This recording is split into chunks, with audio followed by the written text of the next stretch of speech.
Okay taste and see no இருங்க இன்னும் கொஞ்ச நேரம் இதாகட்டும். எல்லாம் பாயில் தான் ஜஸ்ட் சும்மா டேஸ்ட் அண்ட் சீ சால்ட் எல்லாம் ஓகே. நீங்க அப்படி சொல்லலன்னா ம். நான் உங்களை அடிப்பேன். ஐயோ நாங்களாம் வீட்டுக்கு வந்த கெஸ்ட் அதெல்லாம் பார்க்க மாட்டீங்களா?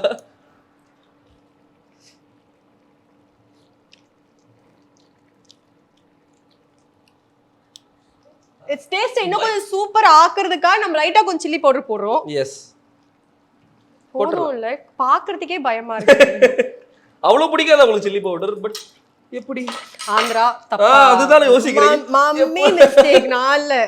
நான் பிறந்தது சென்னை தான். அவங்க எல்லாம் அந்த வரமிளகா அந்த ரெட் சில்லி எல்லாம் அப்படியே எடுத்து சும்மா எடுத்து கடிப்பாங்க தானே சண்டைக்கு போகும்போது படத்துல எல்லாம் பார்த்திருக்கோம். குண்டூர்காரம்மா நோ மை மம்ல அப்பா அம்மா ரெண்டு பேருக்கும் அண்ணாவுக்கும் பிடிக்கும்னு நினைக்கிறேன். ஆமா. சோ நம்ம வந்துட்டு மக்களே யாருமே வந்து டென்ஷன் ஆக வேணாம், எதுவும் ஆக வேணாம். நம்ம தான் டென்ஷன் ஆயிட்டு இருக்காங்க, ஜாலியா பாத்துட்டு தான் இது வந்துட்டு ஃபர்ஸ்ட் பிகினிங் process-ஏ இதுதான். இது நான் இங்க வைக்க மறந்ததனால வந்து அப்படி சொல்ல வேண்டாம். அப்படி ஃபர்ஸ்ட் போட கூடாது அப்படி சொல்லி நம்மள பழகிட்டாங்க. போய் சொல்றாங்க சமைக்கிறவங்க தப்பு தப்பா சமைக்க போறாங்க. சரி நான் இல்ல தண்ணி இருக்கு. Okay okay.